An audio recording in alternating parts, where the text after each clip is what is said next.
Hi, I'm Clara, and this is the Practice with Clara podcast, where we go into yoga philosophy and how it makes your life better. Subscribe to the podcast.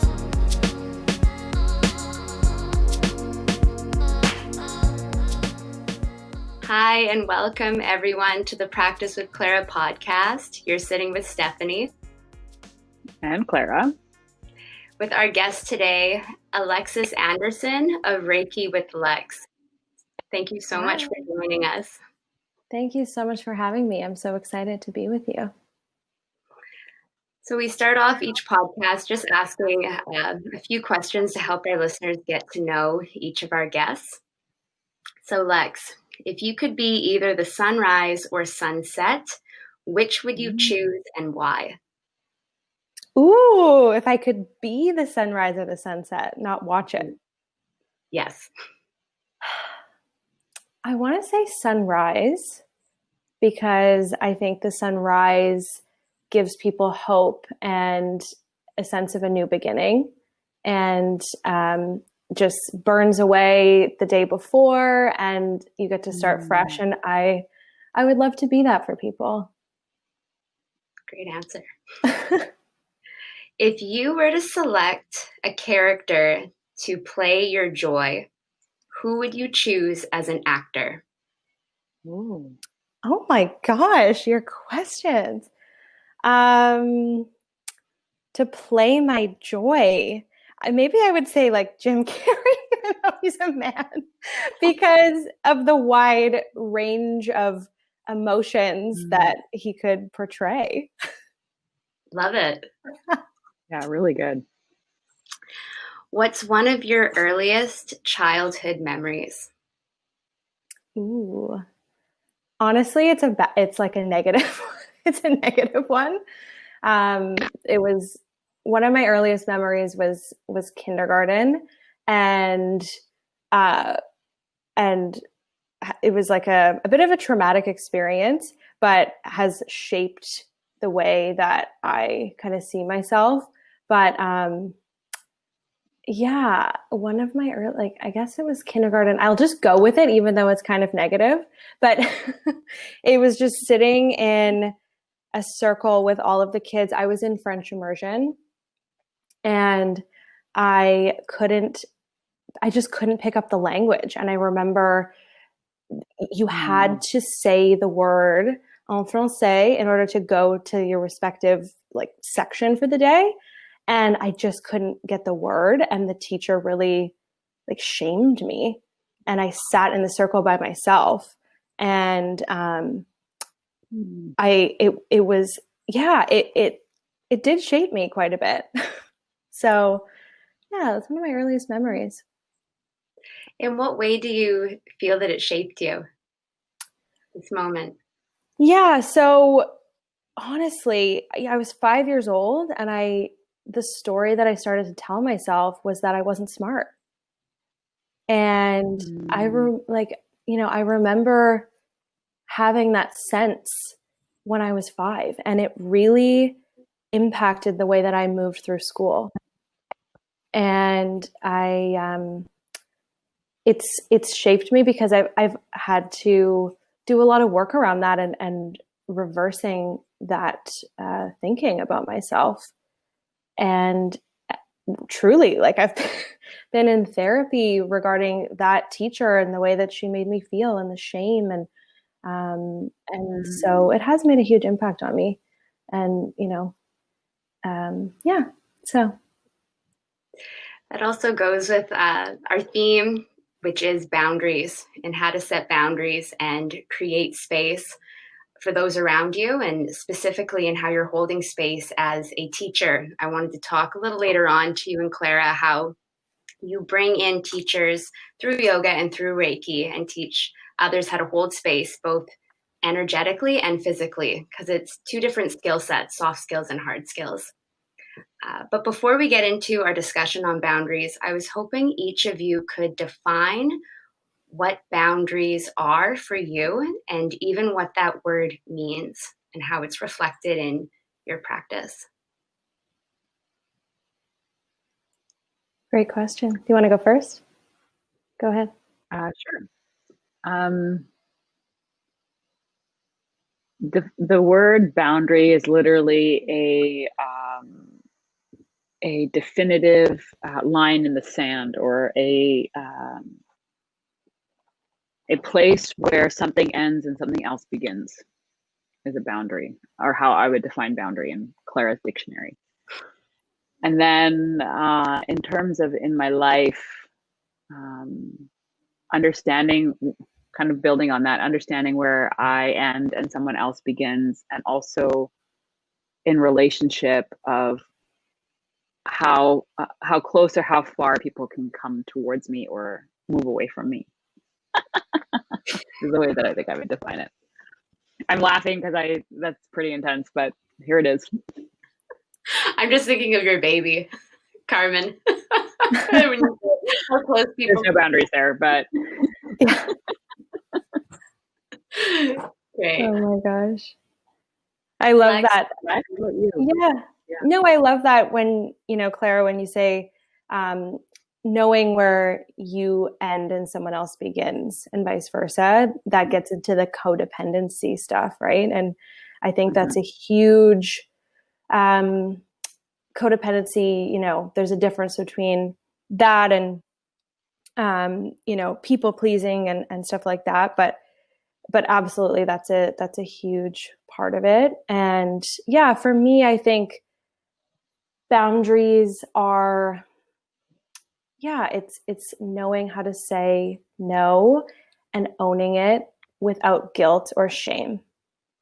And for me, why I got so interested in how to set boundaries and helping others with setting boundaries is really because anytime I would say no, I would still be attached to the person I said no to or the thing I said no to. I would feel guilt. I would, they're going to be mad at me.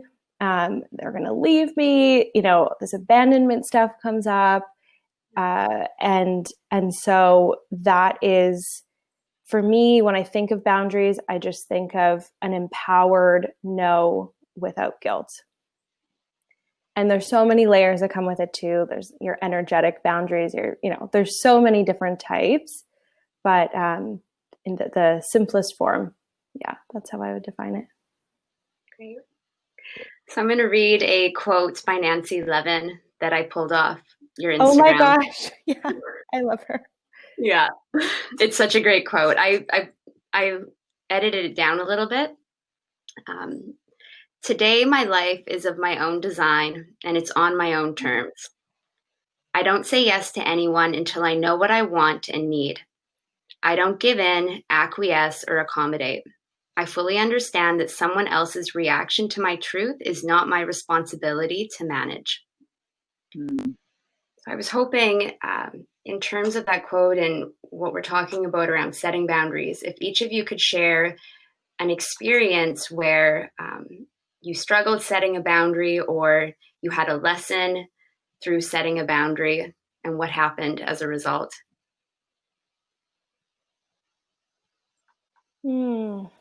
Yes. So many. I know. I'm like, whoa, where are we going to go with this one? I know. Where are we going to go? You want to start? I know. I'm like, okay. I'll riff. I'll start.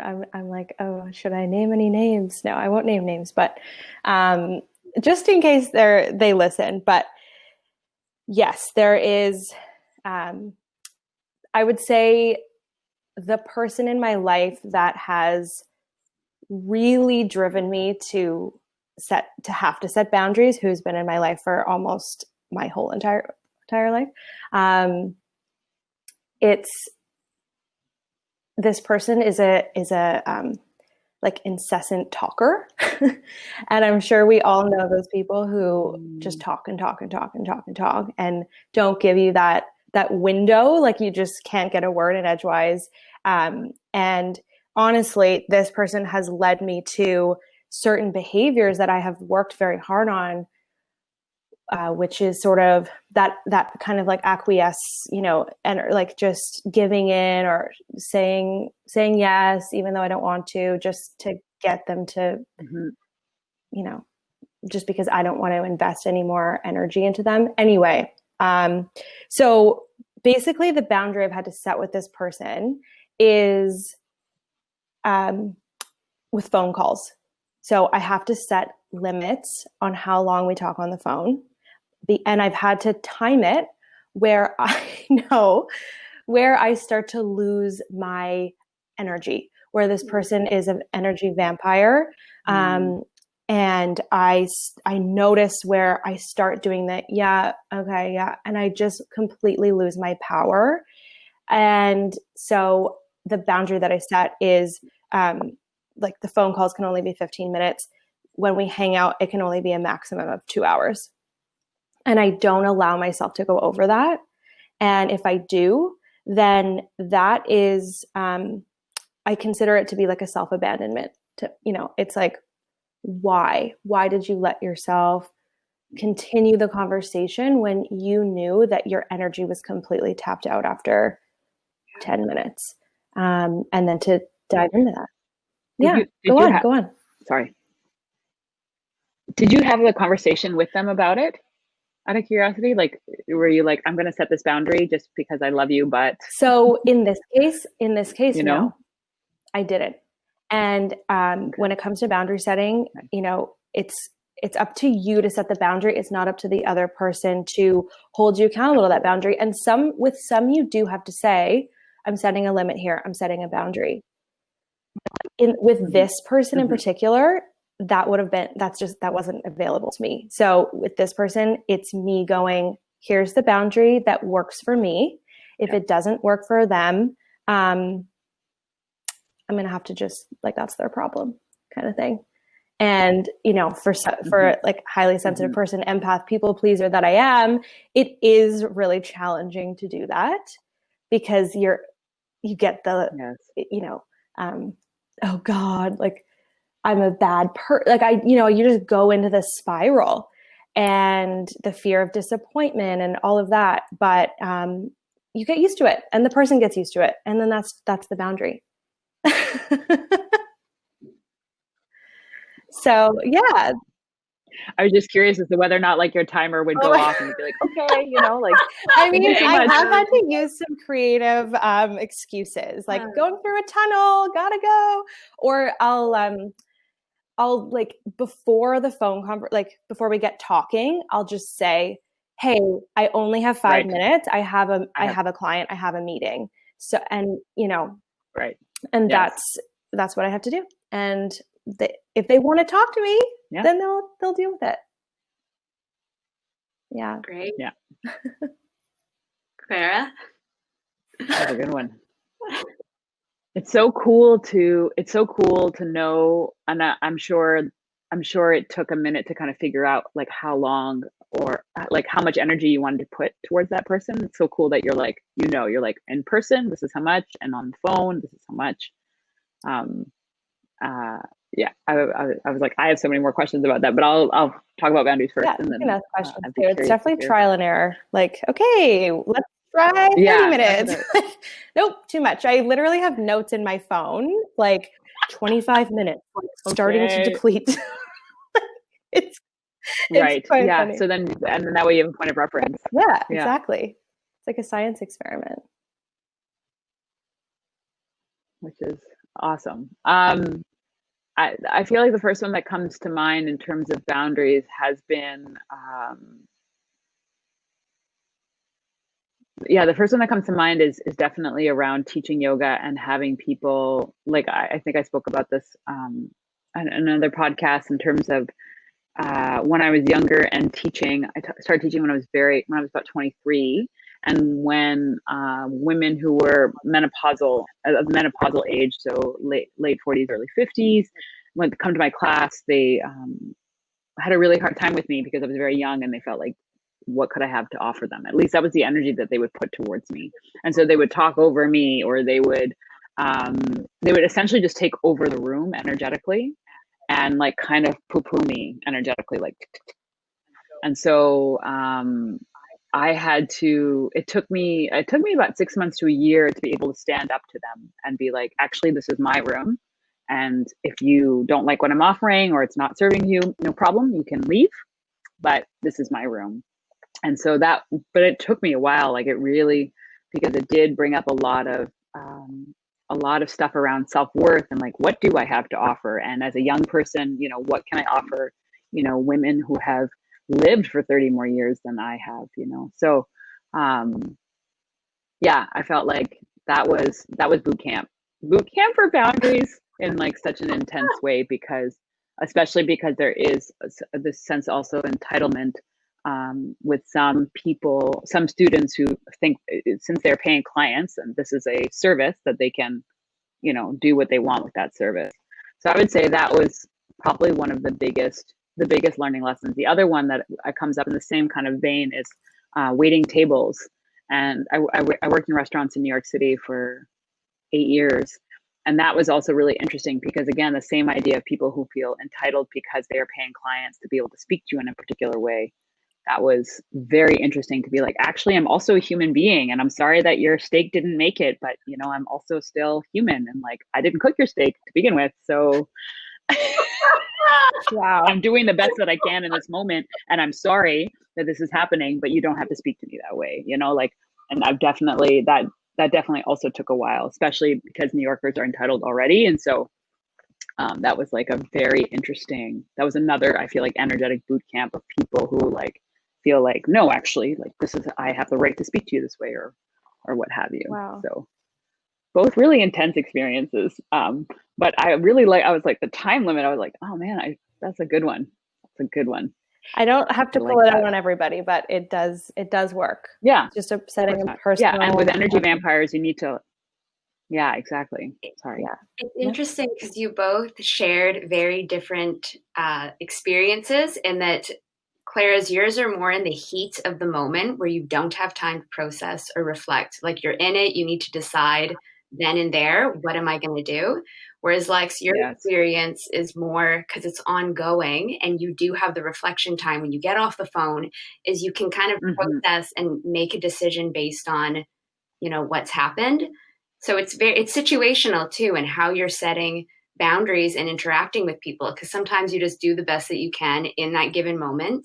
And other times there is more, maybe journaling or talking it out with someone else where you can be like, what is my next step with this person? Because also, Clara, you're not close with any of the people in your stories, whereas Lex, you are. So it's like, how are you defining boundary based on, if this is somebody that you meet at a restaurant or your mother or whoever it ends up being, right?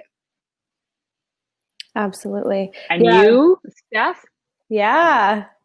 Well, I'm, and I brought this up in the teacher training. Clara and I just did it last weekend I'm currently teaching classes online where some of the students do not like turning their cameras on. And I keep expressing, it's a safety issue. I want to be able to see you.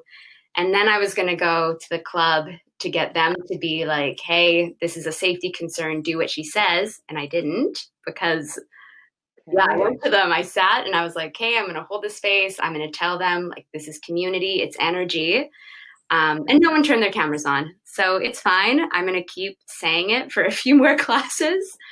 But it's, it's twofold. And then on the one hand, it's a boundary for the physical aspect of safety. And then it's an energetic boundary in gathering as community. And I want to practice clarity around voicing my opinion. So I'm happy I didn't go through the club. I think I will in the next week or two if nothing shifts. But I thought I've planted the seed. No one grabbed it, but maybe they will tomorrow morning when I see them. I was happy. I set the boundary. I did it for me. If no one reciprocates, that's cool too. Yes, good for you. Yeah. On the note of teacher training, one of the things that I thought would be really interesting to get into, as you're both teachers in your own craft, but you both teach teachers of your craft, which is an entirely different layer. It's one thing to teach a student or work with a client who doesn't really have any knowledge of Reiki or yoga. It's another thing to step into this with other practitioners who have some knowledge and are going to ask different questions and interact with you in different ways, and perhaps even challenge your ego a little bit. So I wanted to start this off by asking your process, if you have any different practices that you employ from working with students in a yoga class versus with teachers, and then for Lex, working with clients versus when you're starting to kind of develop a relationship with someone that you're bringing into the yoga teaching profession or field. Ooh, yeah, that's good. Yeah, I mean, I can kind of start it off if we want. Great. Yeah, I'll just start. I mean, it is such, you both know, like it is such a responsibility to teach teachers, and to hold that space is, it's a great honor as well. And yeah, it really is. I don't know that I can speak to a process that I specifically have. It's so up to the student, to show up when they feel called and when they feel ready. And basically, I think it's just holding them to their their magic, their potential. And when you can see that in them and they're not quite seeing it themselves quite yet, but holding that for them, that's so important. And yeah, I mean, your question about ego was really about, like getting in the way. Is that sort of remind me of how you phrase that? Well, just in terms of like when you're working with students, there's a little bit of that beginner's mindset. They might not have the same knowledge or background in what you're presenting. Like when I came to yoga and Reiki, because I do both, I had so many questions and it was just like fun and interesting. But now, having been through different levels and layers of training and practice, my questions have changed and I approach teachers differently as well. So just if you've set boundaries in how you're holding space for someone who's coming to you just as a client that you're working with versus someone who's coming to you that's like, educate me, like help me develop the awareness and how I'm holding space, or maybe they're challenging you. Because I've also seen that when, someone's challenging, they're great, but how are you managing that relationship if it's come up? This is a multi-faceted question. I think what was coming up as you were speaking is like, I'm so, I get excited when the Reiki level, and you know how the levels work. Obviously you have your level 2, I believe, right? Yeah. Yeah. So I get so excited when the level 2s want to become masters, because then they're like my peers. They become my peers. And I think the most important thing is to not fear that they're going to be better than you. Like, I think a lot of the students that I've taught and that I teach with my partner, Julia, in a lot of ways, they are like better. But I also, when it comes to Reiki, it's not really about being better. Same with yoga, it's certain people work for certain people. So I think it's really important to have that abundance mindset. Like there's room for all of us. There's room for all of us to be successful and to thrive and to maybe find your niche. And, Julia and I love to talk about that with our students, and that it's kind of different from a typical Reiki masterclass. Like we like to get into the business of it and, where do you thrive? Like, where does your intuition take you? Who do you want to serve? Not just the general, just Reiki healing, but can you get more specific? And that's when the magic happens for our students, really. And that's what, is so amazing to support. So I think just going in with that mindset of like, there's room for all of us and, they're peers. When it comes to the challenging questions, though, absolutely comes up where like, I don't have the answer. And you do have to just put your ego aside and say, I don't know. And this is what's so great about working with a partner, is that usually one of us can find an answer.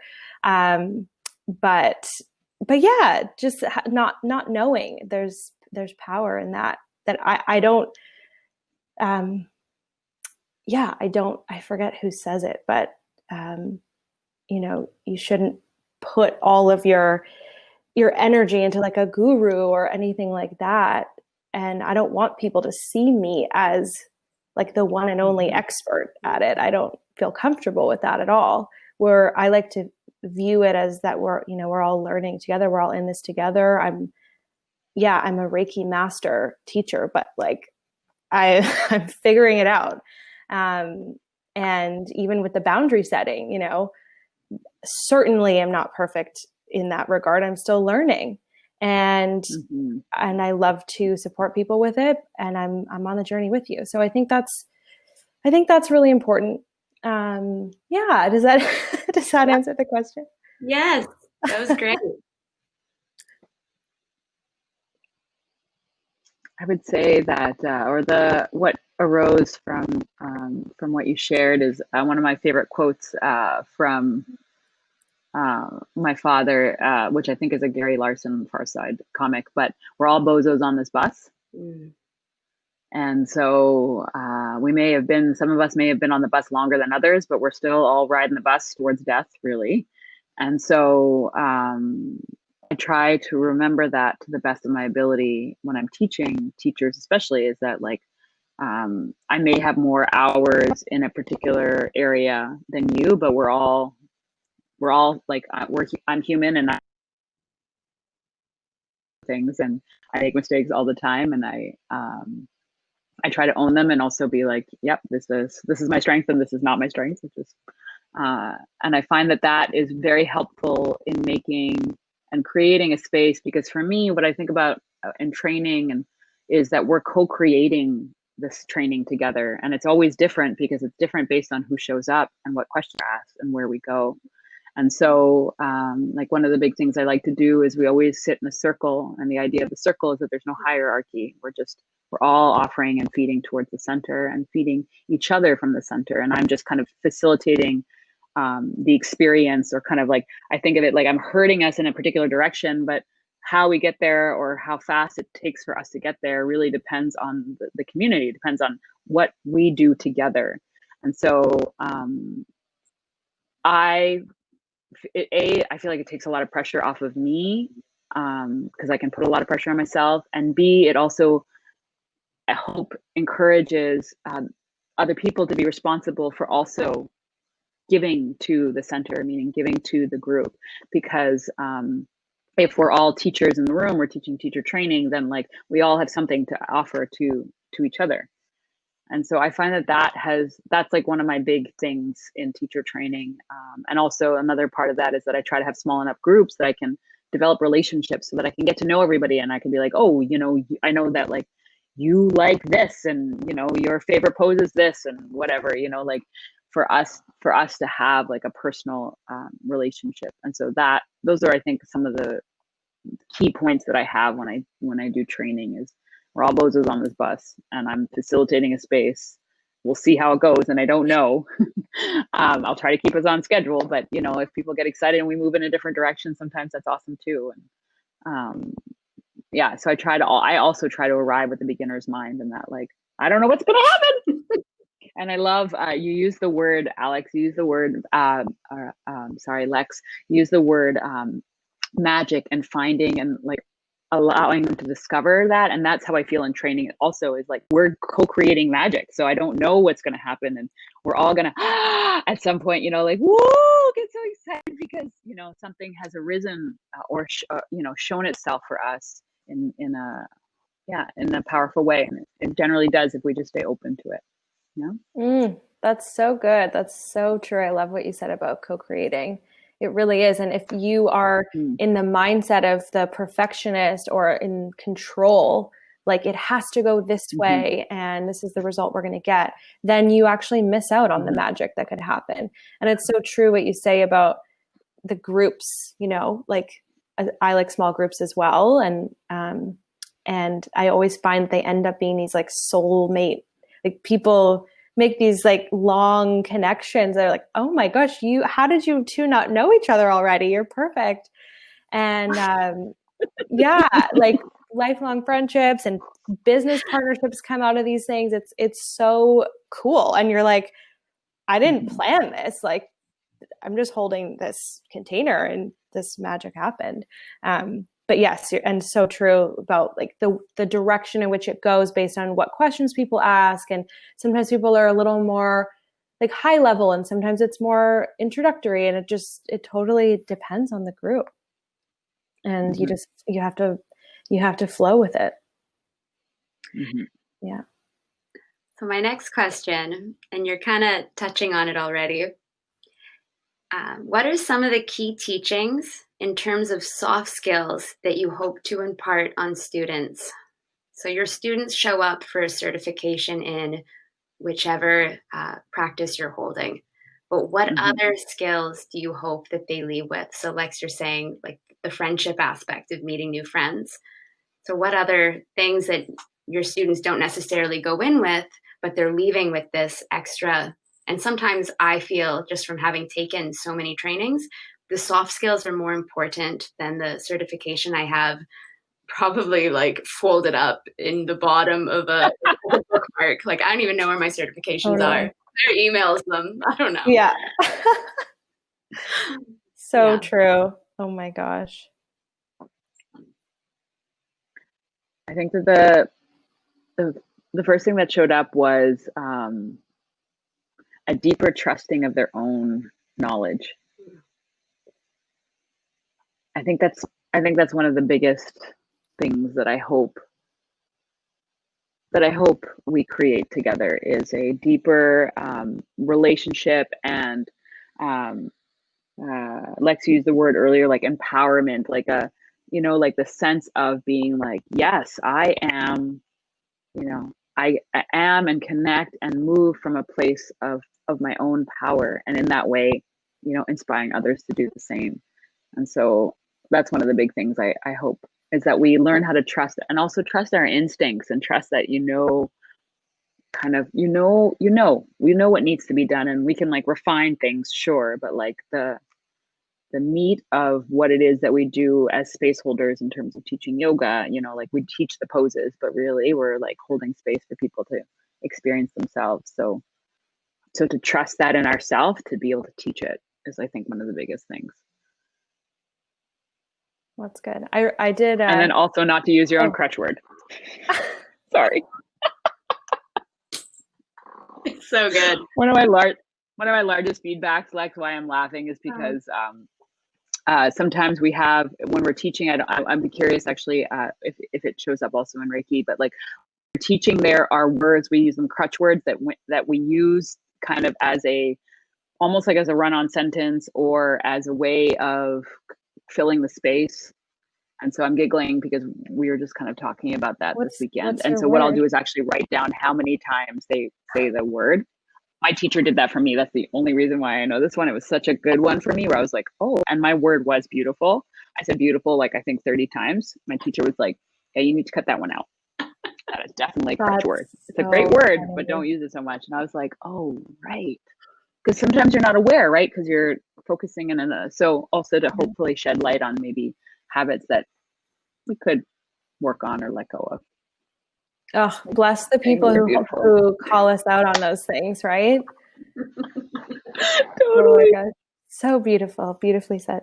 No, beautiful. I think a lot of people use that one. Beautiful. It's especially with the shares, I actually do it. I'm like, you know what? I do that a lot too. It used to be when I used to work at Lululemon, I remember I used to say cool, like cool. Everything would just end in cool, like cool. And it was so overused. I can't use it anymore. But yeah, I think I use beautiful. I think I use beautiful as well. I need to really check myself on that one. Oh, gosh.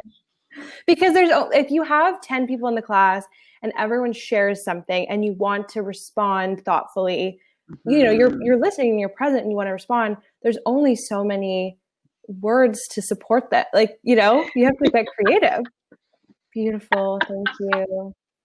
Amazing. Oh, that's another one. Amazing. Ugh. I'm like averse to that word now. Amazing. It's just lost meaning. How many times I've said amazing. What do you hope students walk away from that isn't just the Reiki certification? Yeah, so I would say the biggest thing would be trusting their intuition. That is the one that comes up with Reiki, because I think when people go into, especially the level 1, a lot of people don't really know what to expect. They want to learn about energy and how to, heal themselves, perhaps practice on others if they choose, but not super sure about how it's going to go or what's going to come up. And I think the biggest thing in classes is that we support doing your own, like following your own guidance, following your own intuition, and not going by the book. And it's so interesting how many people, and maybe you notice this in yoga teacher training too, but because of our schooling, like so many people want to go to the book, go to the textbook, get it right, get everything right. And we try to not go by the book so much. It's just like, follow your intuition. Where do you feel guided? Allow them to come up with the answer. We're not. Yeah, I think that makes the experience really rich, and people come away from the class feeling really connected and trusting themselves. And so I think intuition. And then, I don't know if this is necessarily a soft skill, but just, I think a lot of people also go into the class not expecting that there are like-minded people that are going through similar things about being kind of in the spiritual closet, or like, yes, that spirituality stuff. It's not supported by their family. Their friends think they're kind of weird, witchy type things. And then there's this group, this safe space where other people are interested in talking about the same things. And so those connections really form and people feel less alone. And so, I guess that's not a soft skill, but that is something that people take away that they're not expecting, I think. Mm-hmm.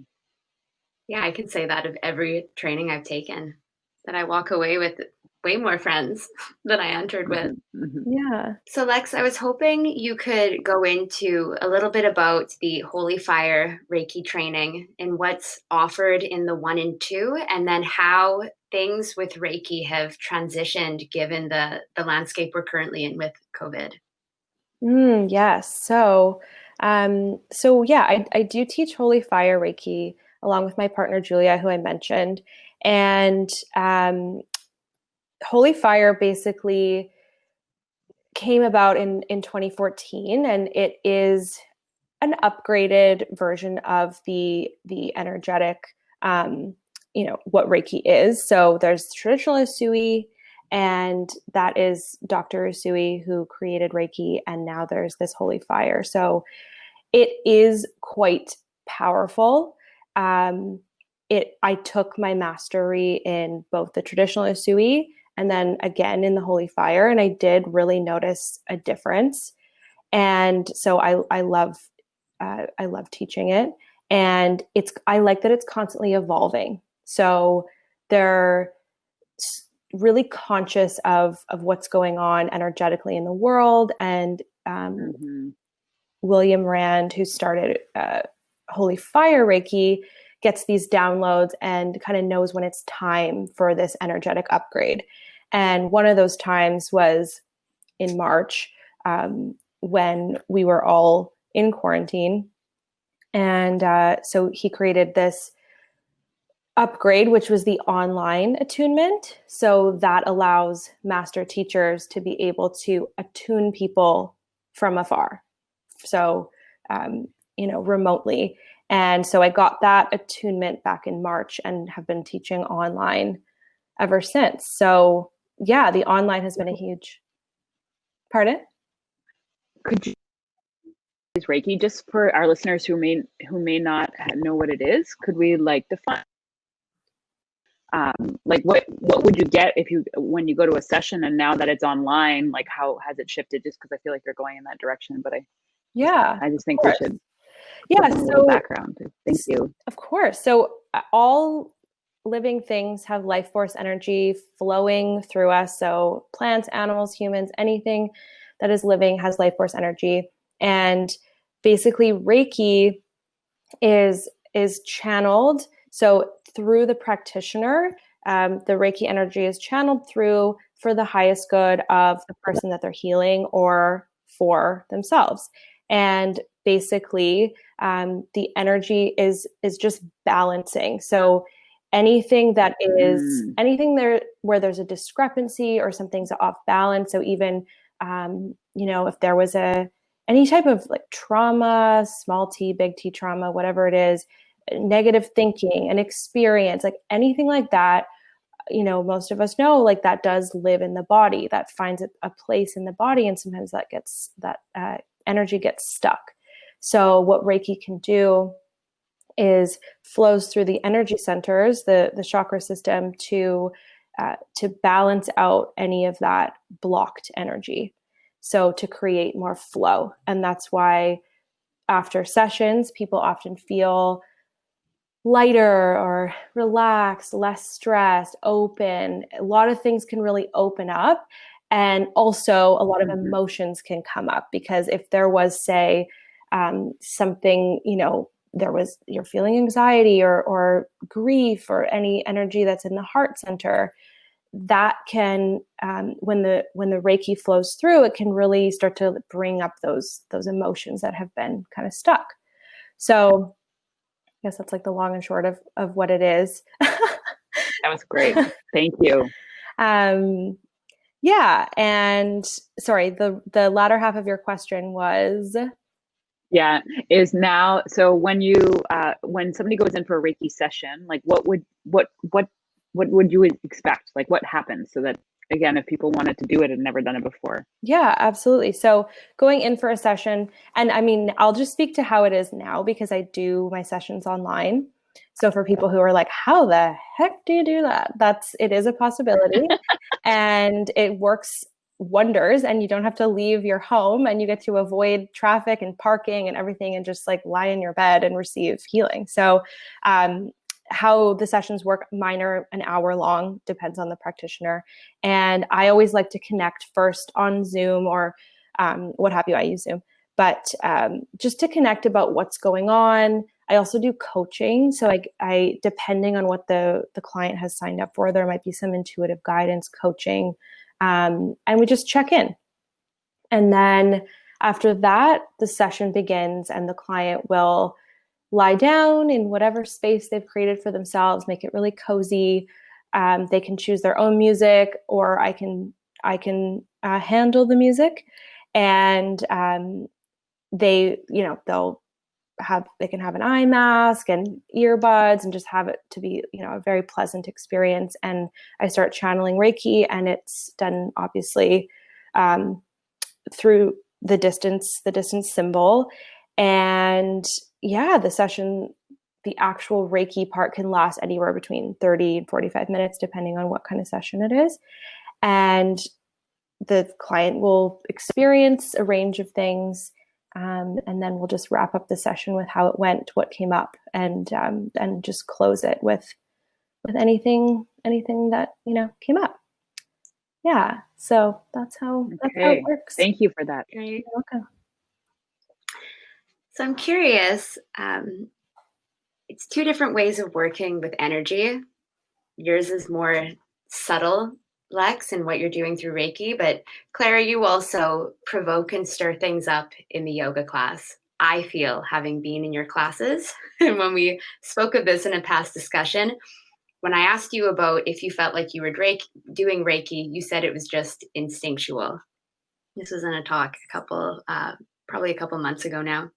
So I'm curious, when and if you discover a blockage in one of your clients or students, what do you do with that energy to help it transform or move or flow?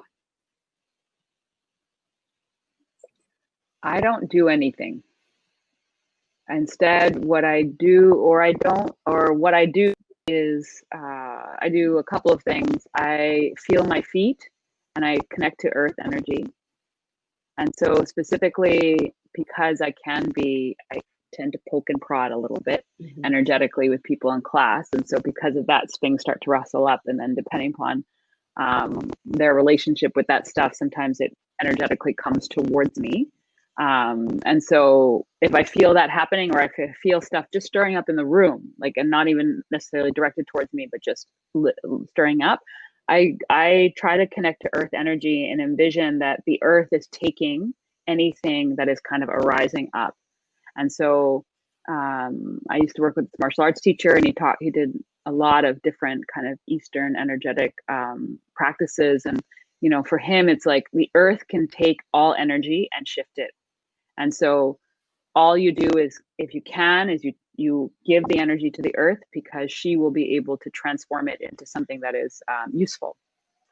So that's one of the biggest things I think about, is I connect to my feet and I just feel and I envision the energy that's coming up, kind of grounding down into the earth.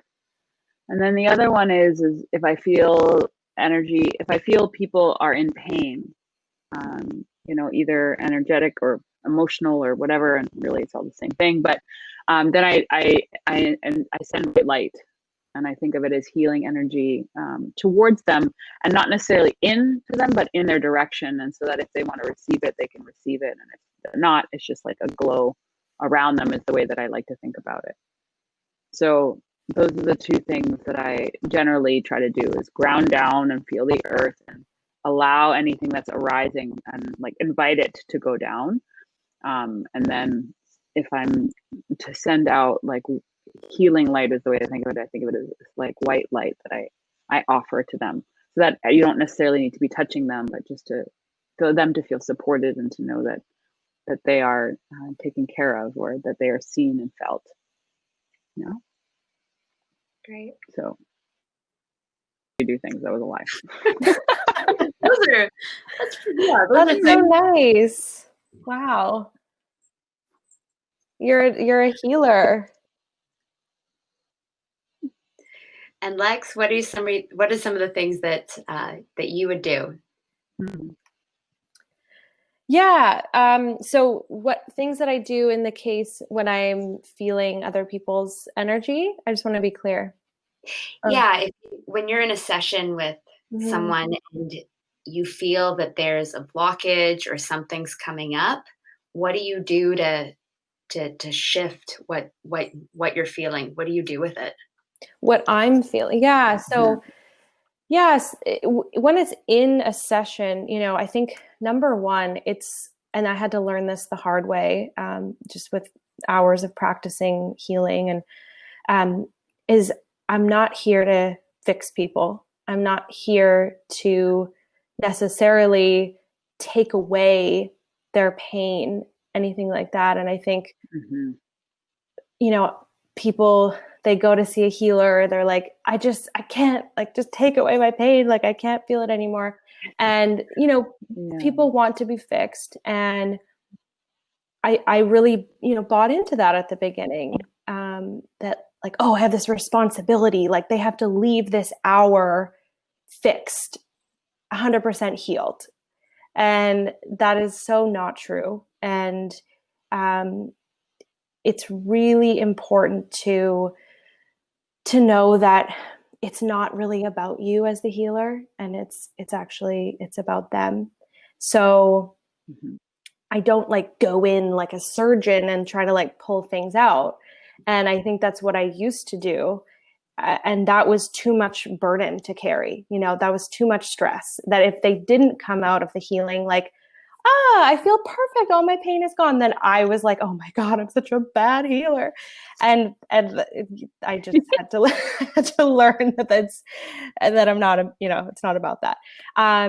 So yeah, when it's actually in a session, I'll be intuitively guided to, you know, an area that might feel out of balance, and it's channeling Reiki to that area. And, you know, just because the hands might be placed on like the shoulders or the head, that doesn't mean that that's where the energy is necessarily going. It always flows for the highest good of that person. the energy has its own intelligence. So, you know, my hands could be on somebody's shoulders, and they're like, at the end, they're like, oh, I felt it through my feet the whole time. They were clearing energy through the feet, or another area of the body. So I don't get really attached to like the hand when it's in person. I don't get super attached to the hand placements or anything like that. In fact, sometimes I'll spend the entire session just in the auric field and way further back from the client. And I find that sometimes it's more powerful to not touch. And even like, just as Clara is saying, like just sending energy in that direction, and they can receive it if they want. Like that is, you know, that's working in the aura. It's not going in. It's really, you know, sending that loving energy. So yeah, that would be if it was a client. But if it was anybody else who wasn't a client and it wasn't a professional session, always, you know, sending a blessing of healing light. Just as Clara said, healing light, and just for their highest good, like let this energy, you know, surround them for their highest good, whatever they need, and not trying to control it or create anything. Yeah. So what are some of the things, and this can be in a session or class or not, what are some of the boundaries you've set for yourself? These aren't things you've said to other people, but boundaries you've set for yourself that enable you to enter spaces with a little bit more clarity and groundedness and control over your reactions to those around you. Good question. Can you say it again, Steph? A lot of like 3 questions. Which is great. I just feel like I held on to one, but I'd like the other 2 too. So what are some of the things, some of the boundaries you've set for yourself that enable you to enter spaces and be more grounded and clear and in control of your reactions? You're unshakable. Being very clear of intention. What am I here to do? Would be one of the first things, specifically if I'm working, right? So being and holding true to that, and then also being honest with where I am today and what it is that I am working with in my own body and mind, so that when I enter a space, I understand what's mine. You know, like this is a question I ask a lot when energy arises between people or there's an exchange, is like, what's mine, what's yours, and what's ours, right? So stepping into the space, understanding what is mine, so that if things are to arise, I can take responsibility or take care of what's happening for me, and or also be like, that's not mine. I can leave that and send loving energy and just, you know, be here. Or so I think that intention, what am I here to do, or how do I want to feed or be with people, would be, I think, the first one. And then in everyday life, first thing I think of is in everyday life, when I lived in New York City, you put on energetic armor when you leave the house. You need to, because if you don't, there's a lot of vampires in New York and they come at you pretty intensely. So one thing that's been really interesting is learning how to actually take that armor off, because that is an automatic response for me, because I lived there for so long. So that's an interesting, that's like the other side of the other side of it is an understanding what is mine, and this armor I naturally will put on when I leave the house, because it was a survival mechanism in terms of where I lived. And so what that looks like is that you put on like, you stand straighter, you're kind of like, I think of myself like the warrior, and it's like, don't mess with this one, being me, right? And so, which has a very intense energy. So understanding that here in Vancouver, I don't need to put on that energetic armor, or I don't have to put on as much of it. So I think those are two sides of the coin. I love the opposite end of the opening and the reception, right? You're not like the whole time. Yeah, because I can be. I'm so open, and I love I am empathic and I can feel everybody, but if you feel everybody and you live in a city of 8 million people, holy cow, like you are, by the time I get to the end of the block, it's like party's over energetically for me, and or the crazies just come at me because they can feel my openness. So you got to be like not open for business. Well, it's like you make yourself the victim. My mom taught me that as a kid, where if you look like you are the victim, like she used to say, like walk with your head up, walk with your shoulders down, stand up, don't look down, and project, like point yourself at something, or else people will. Yeah, right. She was teaching me energy,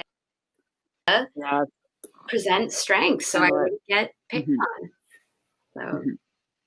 Yes, one of my teachers used to say, you know, like with that example, walking down the street, say at night, he always worked with animals and loved like animal energy. So he'd say like, become the bear, like become a grizzly bear and like be that. And I still do that. I'm like I embody the energy of an animal. If I'm walking by someone who looks sketchy or something like that, and it works. I'm like, it does. Yeah, it's so amazing. Yeah, I loved your answers. The what's mine, what's yours, and what's ours. It's, you know, I use that all the time as well, and it's so important to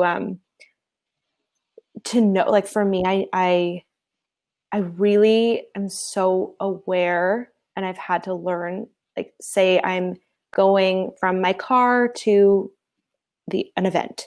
Okay, noticing my energy when I'm just with myself, and then observing my energy when I enter the room, and just what's going on in my body, like what's my reaction, what am I feeling, and just being like I know it's hard if you're in an event, but I really have made the practice of doing that, and then if I am feeling somebody else and it's not working for me, I just do a return to sender and just send the energy right back. Great. Really. I'm taking that. I don't know if I made it up or I picked it up somewhere. I honestly don't know, but it works wonders because again, like, you know, with the empathic thing, you really do, you absorb other people's stuff, and that exercise is so important to consciously return to sender. It's not mine, or I'll just like flick it off. Not mine. It's not mine. Yeah. And asking my intuition, is this mine? No. Okay. I'm sending it back. And if there's something there for me, then maybe I need to work through that. But yeah, and then just like the pre-work, going, say a grocery store or somewhere where I don't need to be open. I don't need to be picking up on things. I just do like a chakra closing. I just like close my third eye, close my crown. It's almost just like closing the vault. I'm like, I'm not open. I'm not vibing high here. I don't need to vibe high here. I'm just going to be, I just shut the chakras down. And closing all the doors, like all the windows, doors, you're sealing up the house. Yeah. I'm like, I'm not open for business. I don't want to be open here. There's nothing for me here. Just need to get milk and eggs and out. Yes. And that doesn't mean I'm like, I don't chat with the cashier or anything like that. Like, but I'm not, it helps me, and it's the visualization and everything. It helps me not absorb or like read into things or people. So that's hugely important before anything going in anywhere. Am I open or am I closed? So if I'm in nature and I'm hiking or by the ocean, I want my energy centers to be open. I want to receive. I want all of this light energy to enter into my heart, and I want it to be healing. So discerning between those things. So it's very, always consciously noticing your own energy. Intention. Yeah. Yeah. So that's a good place. My last question, and this comes from one of my teachers recently said that they're using the phrase "focus on yourself" with their daughter, and now she started turning it back on them. So they'll be like, eat your dinner, and she'll report with "focus on yourself." which is so cute and so funny. Oh But that is where boundaries stem from, is focusing on yourself. And I think, at least for me, in the beginning with boundaries, I would focus too much on other people, when boundaries come by focusing on yourself and your needs and your intuition, which is exactly what we've been talking about. So as my last question for you both is, what are you focusing on for yourself right now? And you can take this in any direction you want.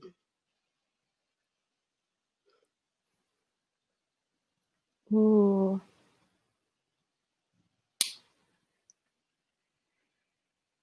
Go ahead. I feel like we had it at the same time. That was I really know, we cool. were like the light bulb. Alex and I were like, yep, there it is. No, go for it, sister.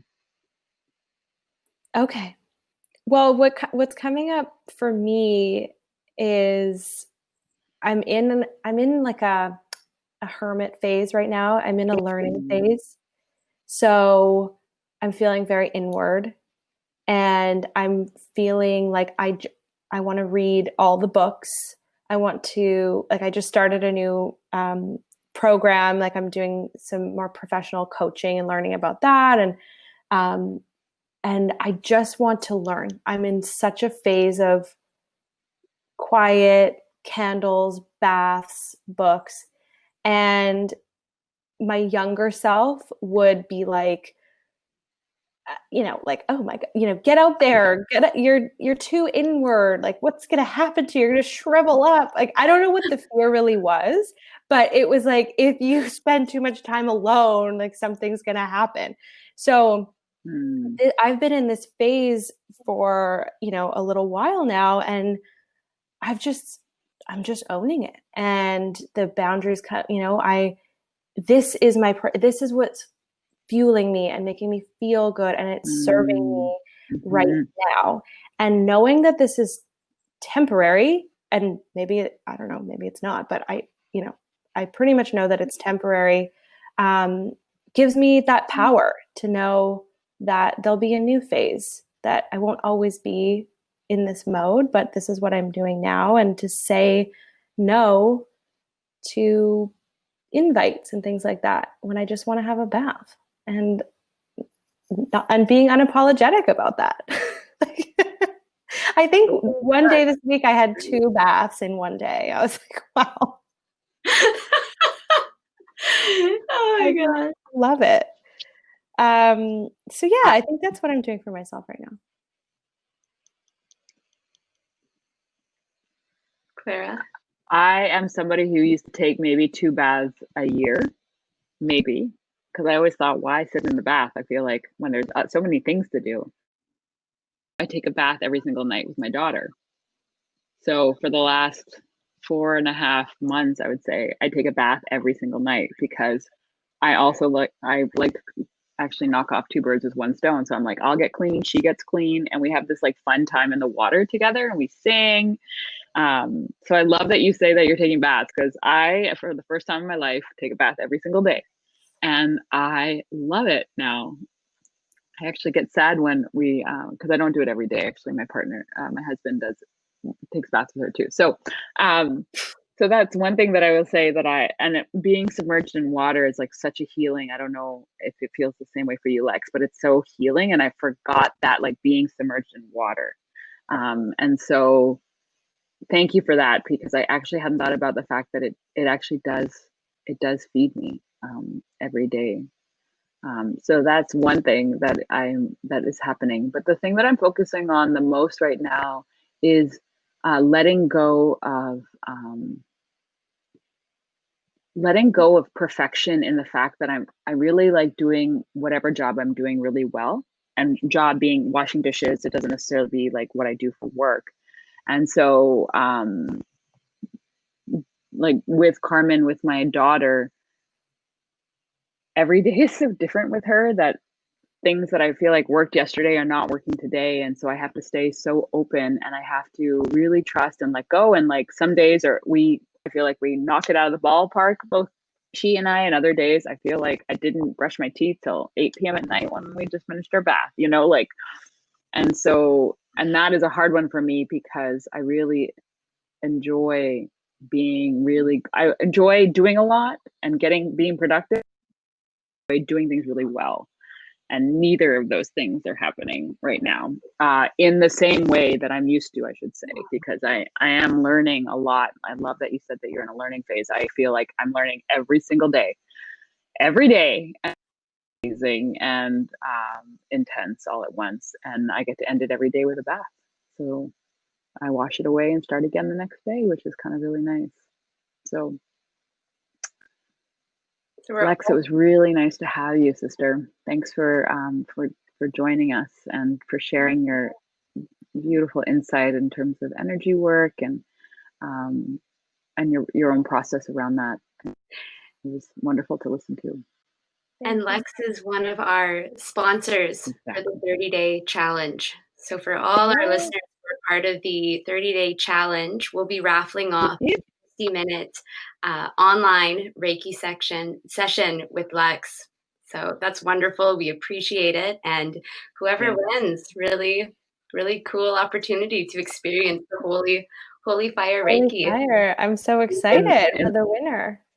Oh my gosh. Well, thank you. And the power of their own home too. Yeah. Sorry. Yes. Thank you both so much. Oh my gosh. That was so amazing. Beautiful. Absolutely beautiful. And Steph, always great questions. Thank you, sister, for showing up and always asking the good questions. Cool. So, thank you, everyone. Thanks for joining us. Thank you. See you next time.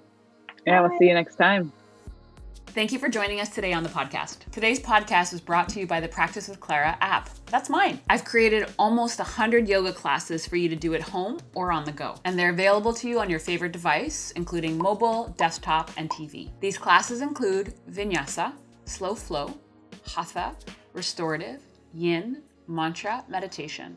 I also just had a baby, so I created prenatal yoga for all 4 trimesters. So head over to clararobertsos.com/join to learn more. Or search for the Practice with Clara app at your favorite app store. There's a 7-day free trial, so no commitment. And make sure to subscribe to the podcast. We've got lots of good stuff in store for you. Until next time, namaste.